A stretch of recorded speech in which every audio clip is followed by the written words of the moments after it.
There are short stories that feel like a strange breeze, unannounced, unhurried, gliding past the reader ever so gently, yet leaving behind a quiet that lingers long after the last word.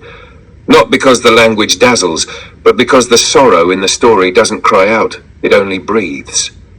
Kite, by Vietnamese writer Vũ Hải, is one such breeze, clear, delicate, and hauntingly tender. It begins with nothing more than a quarrel between two children, Ka and Ri, over a kite that refuses to fly.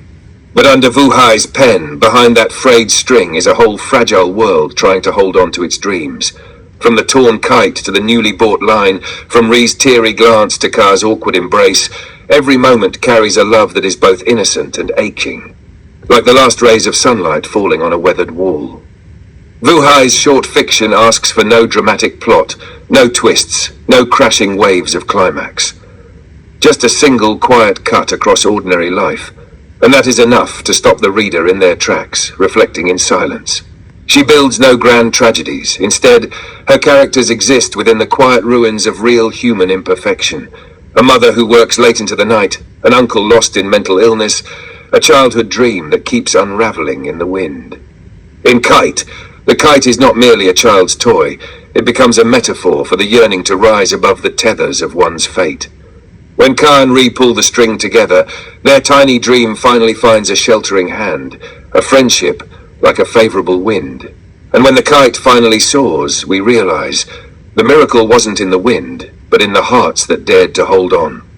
Beneath its modest surface, Vũ Hai's story is a small, dimly lit room with a door left ajar. One doesn't enter out of curiosity, but out of the sense that something within them has been stirred. Perhaps it is the lost warmth of childhood, a mother's sigh from long ago, or a quiet fracture in the heart that never had a name.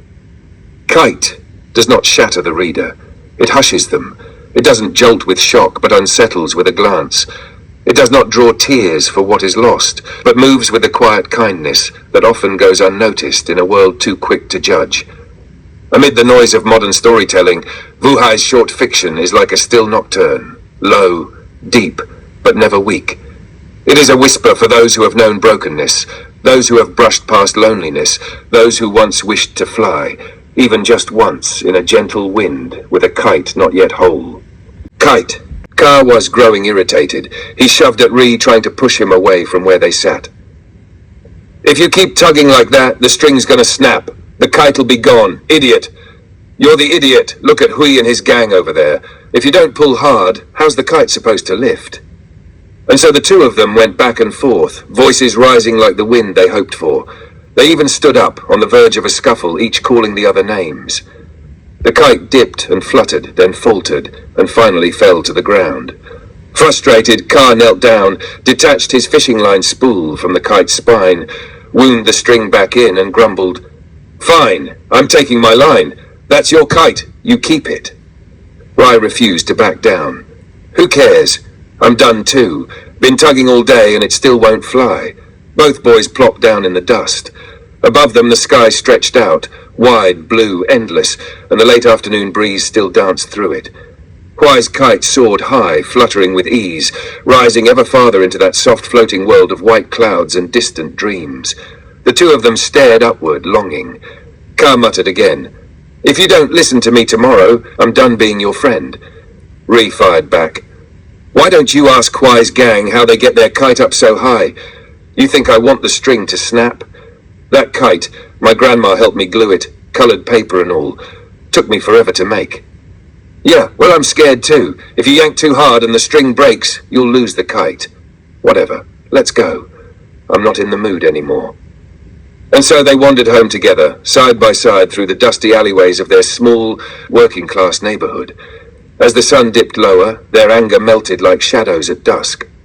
Today, the kite hadn't flown, but the sky hadn't changed. Ka was tall and chubby. Ri was small and thin. They bickered almost daily, but still stuck together like glue. As they neared the mouth of their alley, Ri suddenly let go of Ka's hand and said quickly, "I gotta run. I bet my mom's already home from teaching. You head to the lot first tomorrow. Wait for me around 2 in the afternoon. And don't call me from the gate, okay? If Grandma hears, she won't let me out till I finish my homework." And with that, Ree dashed off into the narrow lane, while Car trudged quietly home, alone. Summer had begun to whisper its way into the city. It wasn't the countryside kind of summer. No wide green fields, no golden paddies, but the sky was the same everywhere, boundless blue and scattered with drifting white clouds. Car sat alone, waiting for Ree on the coarse, dusty ground of an abandoned lot, a former swamp, recently filled with gravel and soil in preparation for a future market. Just weeks ago, the land had been uneven and wet. Now it was flat, dry, and strangely full of promise. According to Rye's grandmother, a major relocation project was coming. The old Sepp market would be moved from the narrow alleys of Tanan to a new, more spacious site, Tanchin Market. For now, though, it was a patch of emptiness that belonged to children, a rare, unexpected gift of open space for boys with no playground. This would be their summer field. The last summer of the late 90s. The wind had picked up. The sun still burned a little, but the breeze was generous, lifting dust and hopes alike. Car, stocky and flushed, squinted across the lot. Still no sign of Rai. He wondered if his friend had been upset by yesterday's quarrel. Maybe that one harsh word, idiot, had gone too far. He hadn't meant it. He was just afraid. The string might have snapped and the kite, that fragile dream, could have disappeared. Was that why Rai hadn't shown, even though they'd promised to meet at 2? But wait, there he was. Rai was walking slowly toward him. Too slowly. Not the usual sprint, not the hurried, gleeful skip Car was used to. Today, Rai dragged his feet as if the wind itself had forgotten him. Car's irritation swelled again, and he shouted across the lot, "Come on, hurry up! The wind's dying down! Look at Y's kite, it's already way up there!" Ree didn't run. He just kept walking until he reached Car, and then stood still, eyes wet, lips trembling. "My uncle lost his mind again. He tore my kite apart. I tried gluing it this morning, but it wouldn't hold. Grandma didn't help today. She's sad too because of him." So that was it, and Car understood. Rye's uncle, Anne, had once been sharp, brilliant in English, but something had cracked. He'd begun destroying everything in the house, chasing away the neighborhood kids who came for tutoring. He mumbled strange things, ranted at invisible enemies. Eventually, Ree's family had no choice but to ask the ward police to take him to a psychiatric hospital. Since then, the house had grown quieter, not peaceful, but hushed in the way only broken things are. Ree's mother and grandmother did their best, but every time Uncle Anne had an episode, it crushed something inside all of them, especially Rai. Car didn't know what to say. He reached out and gently patted Rai's bony shoulder. "Don't be sad. Tonight, ask your mom to let you bring what's left of the kite over to my place. My mom works nights. She's usually gone by sunset, so you and I can fix it. Or better yet, we'll make a new one." Rai hadn't cried yet, only sniffled, lips trembling. But Car's kindness opened the floodgates. Tears spilled from Rai's eyes, soaking into the torn paper kite he clutched to his chest. Car panicked. He'd meant to comfort him, not make it worse. So he wrapped his arms around Ree, big and clumsy and warm. "Hey, don't cry. I swear, we'll make a better kite, a strong one. Hey, do you want some ice cream? I'll treat you to Mrs. Two's. She just got a new freezer. The ice cream's really good. My mom made some money last night and gave me 20 dong before she left. Come on, let's go." He pulled out a spool of brand new string and waved it in the air, grinning. "Look at this. Better than the old one. Stronger too. You can pull as hard as you want. It won't snap. We'll make a kite that flies higher than highs. Just wait. They think they're the best? We'll show them." Not long after, the ice cream cart appeared in sight. Rai wiped his tears and nose with the back of his hand, smudging his face even more. Car pulled him aside before they reached the cart, using his oversized shirt to clumsily clean Ree's cheeks. Still children, still friends, still untouched by pride. "Is it good?" Car asked. Ree nodded, slowly licking the cold, sweet treat, the most expensive ice cream Mrs. Two sold. His heart, raw and sore, softened a little with every bite. Since Uncle Anne's illness, money had vanished from his home like light from a broken lamp. It had been a long time since Rai tasted anything so sweet. Ree's mother taught at a public high school. In addition to her full-time job, she had started tutoring at home, taking over the students once taught by her brother. But she didn't teach English. She taught literature. Her days were long, her nights busy, and so Ree often went without the warmth of her presence. The only one who kept him company was Grandma. And now there was Ka, the one true friend who hadn't turned away. Dusk began to settle. The air around Rye's house felt unusually still. His mother had cancelled that evening's tutoring. Grandma sat quietly in the corner, eyes tired and distant, still shaken by Uncle Anne's earlier outburst. Once, these nights had terrified Rye. The shouting, the smashing, the way the house seemed to shrink when Uncle Anne was not himself. Chairs overturned, books ripped apart, furniture broken and patched over again and again, like a house refusing to give up on itself. But over time, Ree had grown used to it. Not numb, just quieter. The fear was still there, curled up inside him, but now he walked past it like one walks past a sleeping dog. That evening, when he saw that Uncle Anne had finally fallen asleep, Rye tiptoed to Grandma's room and whispered his request. Could he go to Ka's house to fix the kite? Grandma didn't speak. She only nodded, her eyes flickering toward the thin wooden door that separated them from the room where her son slept. She raised her hand in a silent gesture of permission. Rye's heart leapt. He slipped toward the cabinet, found the torn kite and cradled it against his chest as he ran out, like a child rescuing a broken toy that still held the shape of a dream. Ka was home alone. His mother, as always, had gone to work before sundown. She used to sell morning porridge in the neighborhood, simple rice gruel with pickled fish and salted vegetables, but she'd quit that job a while back and taken up night shifts somewhere else. Since then, things at Ka's house seemed a bit more comfortable, a bit less pinched. Ka had prepared everything on the floor. New glue, bright sheets of craft paper, a fresh pair of scissors, and the expensive kite string he'd bragged about earlier that day. When Rye arrived, he glanced around. Ka's house looked different now. Cleaner, newer, more filled out. Once it had been poorer than his. Now things had quietly reversed. But Rye wasn't bitter. He didn't dwell on it. He only remembered vaguely that Ka's mother had once been the prettiest woman in their alley. Both boys had grown up without fathers. At least in Ree's house there had been books, school teachers, some air of respectability. But Ka's home had been quieter, humbler, just two people making do. Ka turned on the light, brightening the small room. Then the two boys knelt side by side, heads bent low, hands busy, cutting, folding, gluing. They were building a new kite together, better one, something to rival Huai's, whose kites always flew highest thanks to wealthier parents and better materials. The next few days, the new kite was kept safely at Ka's house. They didn't dare leave it at Ree's, not with Uncle Anne still unpredictable. Every afternoon they brought it to the lot, trying again and again to make it fly. But no matter how hard they tried, the kite still refused to rise the way Hui's did. It trembled, lifted a little, then tumbled clumsily back down. Ka grew frustrated again. He turned to Ree, annoyed. I bought the best string already, strong as hell. You've been pulling as hard as you like. Why isn't it flying?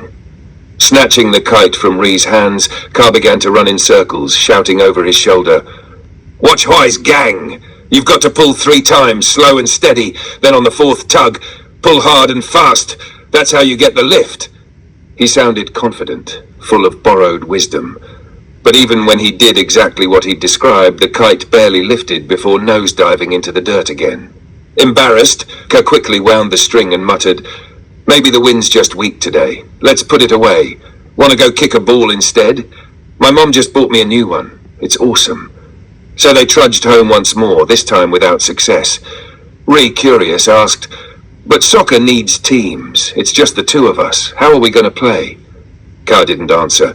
Instead, he kept walking, veering past the entrance to their alley, still carrying the kite and the spool. He turned right, heading toward a different part of the neighborhood, near the transport company, not the office on Haifeng Street, but a quieter backlot known locally as Znong Hoi. It was where the city's Farmers Association used to gather, and now it served as a parking lot for trucks and company vans. Ka told Ree that one of the drivers, Uncle Than, often stopped there, and that he used to come by Ka's house with his mom sometimes.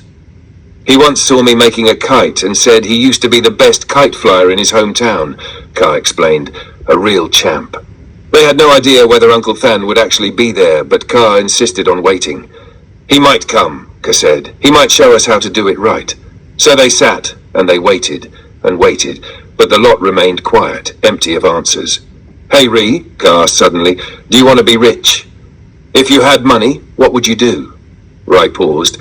He had grown up watching his grandmother give selflessly to others, even when they had little to spare. Her generosity was like breath, constant, quiet, unnoticed by most. Even now, when Uncle Un's condition had drained everything from them, she still gave what she could. And so Ree replied, without thinking, I'd help people, like my grandma. I'd buy treats and share them with all the poor kids. I'd play with the ones no one wants to play with, even that weird kid Duke.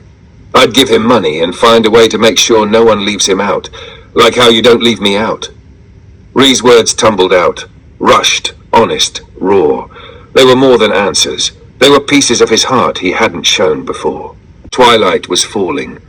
Hope of seeing Uncle Thang, the fabled kite master, had faded like the light. Ka grew quiet. He stood up, brushed dust from his pants, and said, Let's go home before your grandma scolds me. Then he paused, glanced at the ground, and added softly, If I ever get rich, I only want one thing, for my mom to stop working nights. His voice, usually loud and fast, had lost its edge. It was just a boy's wish now, fragile as a whisper. Selling porridge didn't earn enough. That's why she works nights now. I don't even know where or what kind of company. But Hui and his gang, they're mean. Last year they threw rocks at me. They told everyone not to be friends with me, said. Ka's mom works at a place for women like that. Gross. Don't go near him. Ka clenched his fists. I told my mom to quit. She hit me so hard, told me never to say that name again. Not ever.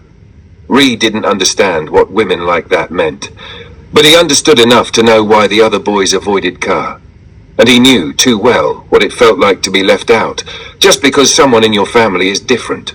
At his house, when his uncle screamed or broke things, other kids would scatter like birds startled by thunder. They avoided Rai not because of him, but because of the shadow his uncle cast. Because madness, like shame, is contagious in a child's world. That's why Rai did something rare, something brave. He reached up and patted Ka's back, a little awkward, a little shy, and said, It's okay. Someday when you're rich, your mom won't have to work nights anymore. Then he grinned, trying to lighten the mood. He mimicked a line from a comedy sketch he'd watched with his grandmother on TV the week before. Slapping Ka's back playfully, he declared, We shall be rich! Rich, I say! The two boys laughed. For a moment, their hearts lifted, light as a kite in wind. They left Nonghoi with slow steps. Cars were heavier. He'd really believed they might meet Uncle Than, might find some secret to the sky. But there had been no miracle. Only the same empty lot, the same stubborn string, the same silence. Ka didn't say it out loud, but he felt stuck, trapped in a story that didn't seem to want to change. They walked side by side beneath a sky turning gold, then grey. The sun, low and sleepy, cast long shadows that made even children look older. Then, all of a sudden, Ka bumped into someone. It was a blind boy, the same one they often saw near the kite field, about their age, carrying a bamboo cane and a round tray filled with neatly wrapped bundles of chopsticks. Ka had knocked into him hard, and the tray had flipped. Plastic wrappers burst open, chopsticks scattered, some broken and dirt-stained.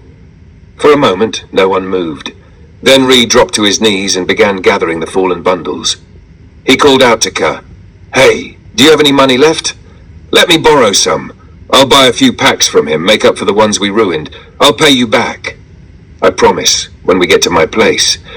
Ka shook his head, face flushed.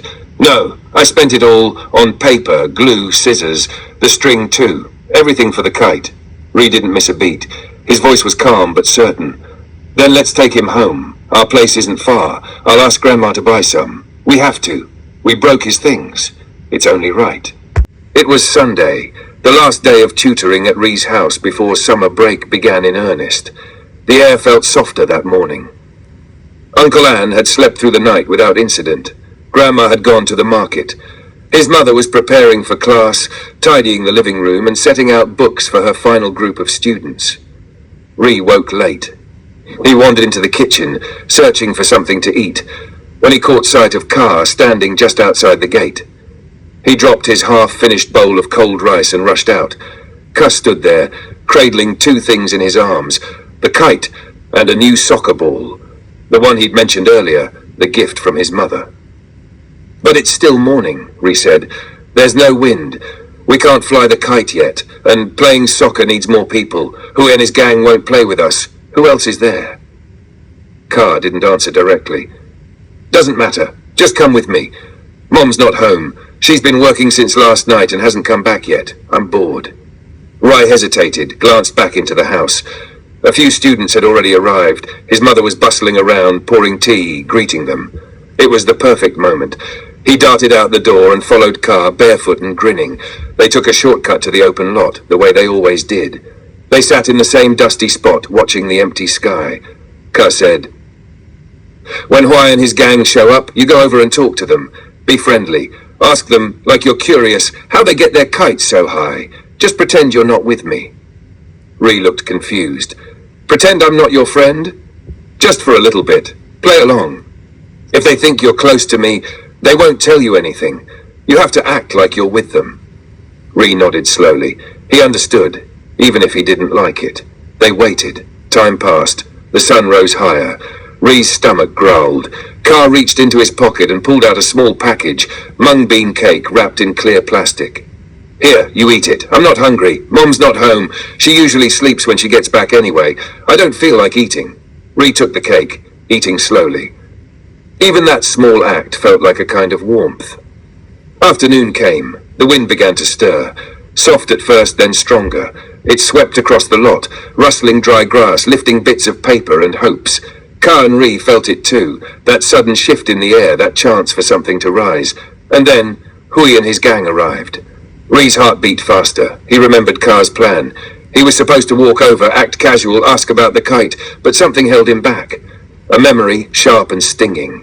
One of those boys, the one standing near Hui, had once shouted loud enough for everyone to hear, "Hey, that kid's uncle is nuts. Stay away from him."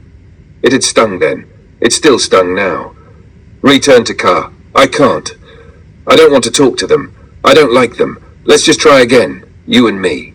Ka looked at him for a long moment, then smiled faintly. "Okay, come on then. We'll pull it together."